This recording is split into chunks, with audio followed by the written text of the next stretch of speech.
Hi everyone, I want to talk to you about a couple of things today. First one's about COVID and what's been happening out there. Then two items have come about from a lot of the feedback over the last couple of weeks. One's about parts availability and product availability, and the other one's JobKeeper and JobKeeper eligibility. First one on COVID. It's obviously pretty concerning for everybody, seeing what's happening in Victoria, further restrictions, further lockdown, the deaths, but also then the impact on a number of businesses who are having to close and lay their staff off, which is quite concerning. I think also then when you see that New Zealand have started to get cases again, not been able to trace where the transmission's coming from, same with New South Wales with their numbers growing. I think it really demonstrates to us that we still need to be really, really careful. We're not out of this yet at all. It could come back at any time. And we really want to avoid having to go back to further restrictions.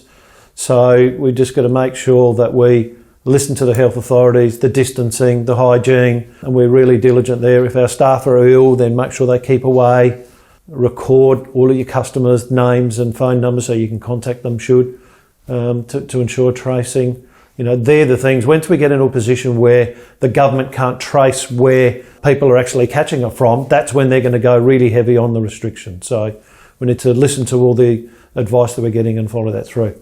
The other item that I think many members are talking to us about will be about parts and product availability. So new car sales are down, but new car stock is getting short. As a result, used car stock is also getting short. So we've got to sort of work our way through that. Parts availability, one, in the time that it's going to take for it to get delivered, but also shortages of supply of parts are affecting a number of members' ability to be able to actually repair customers' vehicles and get them back on the road. So they're causing a little bit of concern. We're feeding that into the government and talking to the transport industry to try and get a handle on what is happening there with supply.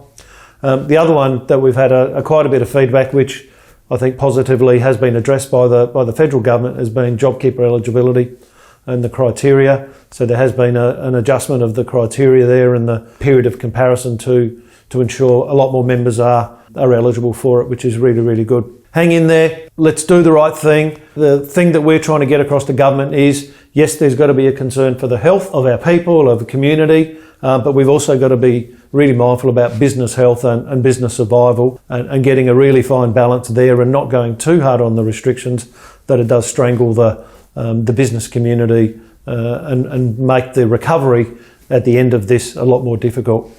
Thanks very much, and I'll speak to you again next week.